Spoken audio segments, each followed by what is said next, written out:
এখানে অনেক ছেলে মেয়ে, স্কুল কলেজের ছেলে মেয়ে, আমাদের যুব সমাজ, ডাক্তার, ইঞ্জিনিয়ার, সংবাদকর্মী, সোশ্যাল ওয়ার্ক, এখানে আমাদের মানবতার কর্মী আছে, এখানে আমাদের ভোরের মায়ের ডাকে সংগঠন থেকে আমাদের যারা আছেন তাদের আমাদের একাত্মতা ঘোষণা করেছে।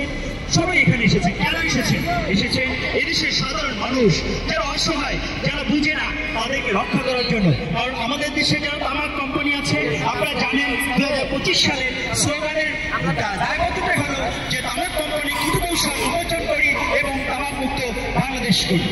তো এই যে তামাক কোম্পানির যে কুটকৌশল, এই কুটকৌশল যদি উন্মোচন করি, সেই উন্মোচন করার জন্যই আমাদের প্রাণপ্রিয় মানুষগুলো, আমাদের যারা যুব সমাজ, আমাদের যারা ছাত্র সমাজ, আমাদের ডাক্তার এবং আমাদের স্যারের মতো যারা ঢাকা ইউনিভার্সিটির স্যার, উনি আজকে আমাদের পাশে এসে দাঁড়িয়েছেন। ওনাকে আবারও আমি কৃতজ্ঞতা জ্ঞাপন করছি যে তারা আজকে একাত্মতাবোধ ঘোষণা করেছেন, কারণ এই দেশের মানুষকে বাঁচাতে হবে।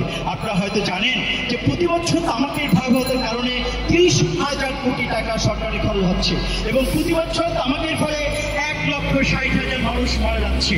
আমরা কি আমাদের কোনো ভাইকে হারাতে চাই না? আমরা আমাদের কোনো বোনকে হারাতে চাই না, কারণ বোনরা এফেক্টেড হচ্ছে। আমরা আমাদের কোনো সহকর্মীকে হারাতে চাই না। তাই আসুন আমরা সবাই এটাকে না বলি। আপনারা জানেন যারা এই তামাকের কুটকৌশল নিয়ে কাজ করছে, তারা আমাদের যুব সমাজকে বিভিন্নভাবে এটাকে খাওয়ার জন্য উৎসাহ দিচ্ছে। আমাদের সোশ্যাল মিডিয়া থেকে শুরু করে ইনস্টাগ্রাম, ইউটিউব, ফেসবুক, বিভিন্ন জায়গায় এটাকে তারা সুন্দরভাবে বিভিন্নভাবে উপস্থাপন করে তারা এটাকে অ্যাড দিচ্ছে। আমরা সরকারের কাছে বিনীতভাবে অনুরোধ করব এই অ্যাডগুলো বন্ধ করে দিতে। আমরা এখানে 5টা দফা দাবি উল্লেখ করেছি সরকারের কাছে।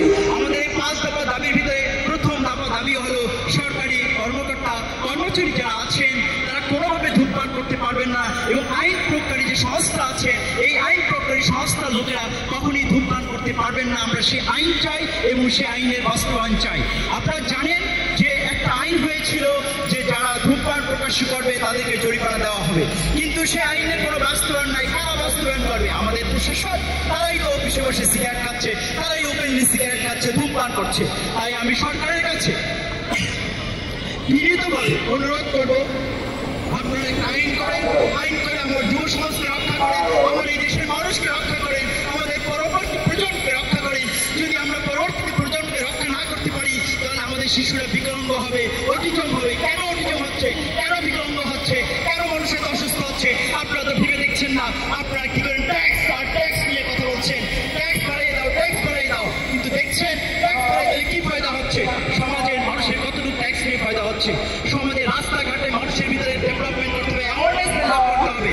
আমরা যদি অ্যাওয়ারনেস বিল্ড আপ না করতে পারি, আমরা যদি সাধারণ মানুষের ভিতরে মেসেজগুলো বুঝে না দিতে পারি যে ক্ষতিকর দিকগুলো, তাহলে এর ভয়াবহতা দিকগুলো আমাদেরকে তুলে দিতে হবে। তাই সারাদিন মতো এই যে আমাদের এখানে যা আছেন তারা সব তাদের কাজকর্ম ফেলে আমরা আজকে নিজেরটা খেয়ে আপনাদের কাছে কাজ করে যাচ্ছি, কারণ আমরা চাচ্ছি আপনারা ভালো থাকেন, এই দেশটা ভালো থাকুক, এদেশের মানুষ ভালো থাকুক। সত্যিকার অর্থে যদি এদেশের মানুষ ভালো না থাকে, পরবর্তী একটি সুন্দর জাতি পাবো না, সুন্দর একটা ভবিষ্যৎ পাবো না। সুন্দর যদি একটি জাতি না পাই, সুন্দর যদি একটা ভবিষ্যৎ না পাই, তাহলে আমরা কৃষি শেষ হয়ে যাবে। আমি কি করবো? সেই রাজনীতি নিয়ে কি করবো? সেই সমাজনীতি নিয়ে কি করবো? আগে আমার শিক্ষানীতি, আগে আমার সুস্থ নীতি করতে হবে। আমি যদি সুস্থ নীতি না করতে পারি, তাহলে অন্য নীতি নিয়ে আমার কি হবে? কারণ আমরা আজকে এখানে সুস্থ যদি না হতে পারতাম, আমরা এখানে দাঁড়াতে পারতাম না। আমরা সুস্থ রেখে আজকে এখানে দাঁড়িয়ে কথা বলতেছি। তাই আবার সবার কাছে এবং মাননীয় সরকার প্রধান যারা আছেন এবং পরবর্তীতে যারা সরকার প্রধান আসবেন, আমাদের পরবর্তীতে যারা আসবেন এবং বিশেষ করে যারা আছেন এদেশের প্রধান বিরোধী দল হিসেবে যারা থাকবেন, তাদেরকে আমরা বলবো যাতে আপনারা এই আইনগুলো করেন এবং এই আইনের বাস্তবায়নগুলো করেন। আমি সর্বশেষে আবারও সবাইকে ধন্যবাদ জানাচ্ছি যে আমাদের এখানে আপনারা উপস্থিত হয়েছেন। আপনাদের সবাইকে কৃতজ্ঞতা জ্ঞাপন করছি। আপনারা সবাই ভালো থাকবেন। আসসালামু আলাইকুম।